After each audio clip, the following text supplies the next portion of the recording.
2024년 말에 본격 가동하기 시작한 현대차 그룹의 조지아 공장은 현대자동차 울산 공장 부지의 2배 규모이지만 자동차 조립 및 생산에 필요한 직접 인원은 880여 명으로 알려져 있다. 간접 근로 인원은 이보다 더 많다. 현대차 조지아 공장의 가장 큰 특징은 자동화율 100%로 인공지능, 로보틱스, 자율주행 기술이 집약된 최첨단 스마트 팩토리라고 한다. 900여 대의 안드로이드 로봇들을 중심으로 전기차 중심의 자동차 완성품을 생산하며 연간 100만 대 생산을 목표로 하고 있다. 이에 비해 울산 현대자동차의 경우 연간 150여만 대의 자동차를 생산하는 세계 최대 규모의 단일 자동차 공장인데 고용자 수는 3만 4천여 명으로 파악된다. 단순 비교는 힘들지만 3만 4천여 명 노동자의 역할을 조지아 공장처럼 로봇들이 대체한다면 많게 봐도 2,000명 정도의 노동력만 고용하면 된다는 얘기다. 더구나 3만 4천여 명의 현대자동차 소속 노동자들과 수많은 부품업체, 하청업체 등이 관계를 맺고 있는 현대자동차 경제 시스템이 울산 경제 생태계의 중심임을 고려한다면 로봇 대체 자동화는 비극이자 재앙이다.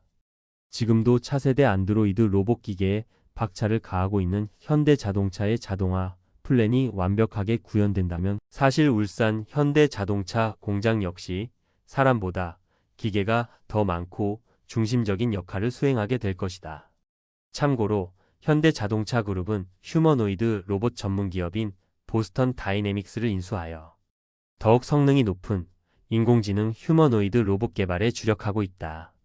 세계적으로 노동하는 인공지능 로봇 시장은 매년 40% 이상 성장할 것으로 예측된다. 만약 울산에서도 현대자동차 그룹이 휴머노이드 로봇을 대거 투입할 경우에 수많은 현대자동차 인간 노동자 및 관련 업체 직원들, 그들의 가족들은 대규모 실업이나 비정규직화, 시간제 노동화 등의 선택지를 강요받게 될 것이다. 울산 현지 언론에 의하면 현대자동차 조지아 공장의 생산 라인이 풀가동되면 울산 현대자동차 생산량은 60%까지 감소할 것으로 우려된다. 울산 경제가 위태로워진다면 그에 파생된 주변 지역 및 주변 산업 역시 휘청이게 될 것이고 대한민국 경제가 IMF 외환위기 시절보다 더 근본적인 위기에 빠질지 모른다. 1998년 IMF 외환위기는 사실 일시적인 통화 공급 및 재정의 문제였지만 일자리 감소가 초래하는 위기는 소비와 생산, 수요와 공급의 근본적인 자본주의 경제 시스템의 문제이고 생명과 생존의 문제이기도 하다. 쓰러지고 쫓겨나가는 것은 기계가 아니라 사람이다. AI 개발에 주력한 실리콘밸리의 빅테크 기업들이 AI 개발에 함께했던 컴퓨터 공학과 출신 개발자들, 코딩 연구원들을 50에서 60%까지 대규모 해고했다는 보도는 이미 화제가 된 바 있다. 당장 직접적인 영향을 받고 있는 글로벌 IT 기업들은 인공지능 도입과 조직 효율화를 이유로 대규모 구조 조정을 추진하고 있다. 마이크로소프트는 2025년에 1만 5천 명 이상을 3차례에 걸쳐 감원하고 아마존은 최대 3만 명의 사무직 인력을 감원 계획이다. 세계경제포럼 조사에 의하면 고용주의 40%가 2025년에서 2030년 사이에 AI가 업무를 자동화할 수 있는 분야에서 대규모 인력 감축을 계획하고 있다. 더구나 지금의 AI보다 훨씬 성능이 높고 인간지능과 거의 유사하여 회사와 기업을 자체적으로 운영할 수 있다는 AGI 개발과 적용에 성공할 경우 그것이 인간의 일자리에 미칠 파괴력은 가공할 만하다는 것이 개발자, 기업가들의 일반적인 분석이다. AGI가 본격 개발될 경우에 2045년까지 최소 50% 이상의 일자리가 사라지리라는 것도 일반적인 관측이다. 일론 머스크 등 빅테크 개발자 및 기업가들은 그 시기를 5년에서 10년 내로 전망하기도 한다. 마르크스는 이미 150여 년 전에 공산당 선언 및 자본론 일권 등에서 부르주아지는 생산력의 끊임없는 혁명화를 통해 사회적 조건 전체를 변혁하면서 자본주의의 생산성을 높인다고 분석했다. 이 과정에서 기계는 노동자를 부속품으로 전락시키며 인간 노동의 숙련을 제거하는 동시에 감시의 대상으로 만들고 기계는 더 많은 노동자를 노동시장에서 내몰아 임금 하락의 압력을 만들면서 주기적 과잉 인구가 되며 인간 노동자는 언제든지 대체 가능한 존재가 된다. 라고 분석 경고한 바 있다.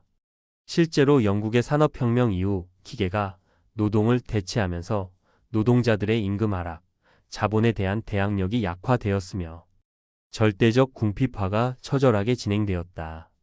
이 시기에 영국 노동법을 보면 하루 16시간 이상 노동을 금지했다고 한다. 그러니까 16시간 노동이 일반적이었던 것이다.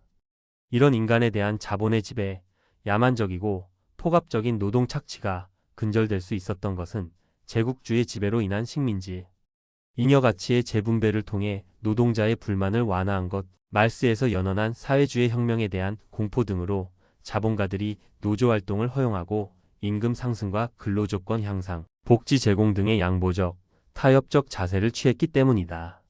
그리고 그런 사회민주주의가 사실상 유럽의 정치 경제 체제에 영향을 미치면서 우리가 일반적으로 알고 있는 복지국가가 탄생되고 확산되었던 것이다. 그렇다면 현재 진행형인 AI 혁명으로부터 그 어느 국가도 자유로울 수 없는 세계의 인류는 AI 폭주를 견제할 어떤 아이디어, 시스템을 마련하고 있는가? 이런 혁명적 변화를 수용할 마음과 자세가 되어 있는가? AGI 개발을 시장 경쟁의 원리, 사적 영역의 기술 문제로 치부하여 시장 불간섭의 원리로 방치해도 되는 것인가? 챗GPT로 상징되는 AI 기술의 편리함과 경이로움에 환호작약하면 되는 것인가? 배달의 민족 등이 도입한 인공지능에 의해 일감을 할당받고 노동과 업무 평가를 관리당하는 배달 라이더의 고통은 나의 문제가 아니고 남의 문제로 치부해도 되는 것인가? 최근 AI, 천사인가, 악마인가를 출판한 뇌과학 연구자이자 인공지능 전문가인 김대식 교수는 AI는 인류에게 천사가 될 수도 있고 악마가 될 수도 있다고 경고했다. AI는 기술일 뿐 인간이 어떻게 이 기술을 다루고 그 안에서 인간적인 가치를 어떻게 지켜나갈 것인가가 중요하다. 는 그의 말에 동의한다면 인류의 미래를 AI 기술 혹은 6대 빅테크 기업들이 좌우하게 방치하는 것은 나의 생명, 나의 인생의 결정권을 타자에게 떠넘긴다는 말과 다르지 않을 것이다. AGI 기술 개발의 방향과 효과, 개발 속도 및 통제 방안 등에 대해 인류가 함께 고민하고 모색해야 한다는 말이다. 전쟁사 연구자이자 군사기술 전문가인 클라우제비치는 전쟁은 너무 중요해서 장군들에게만 맡길 수 없다고 했다. 이 말이 정치 공동체의 운명을 좌우하는 사건에 대한 민주적 통제를 강조한 것이라면 AGI는 너무 중요해서 일론 머스크에게만 맡길 수 없다. 고 주장한다면 지나친 과장이고 비관적인 전망일 뿐인가?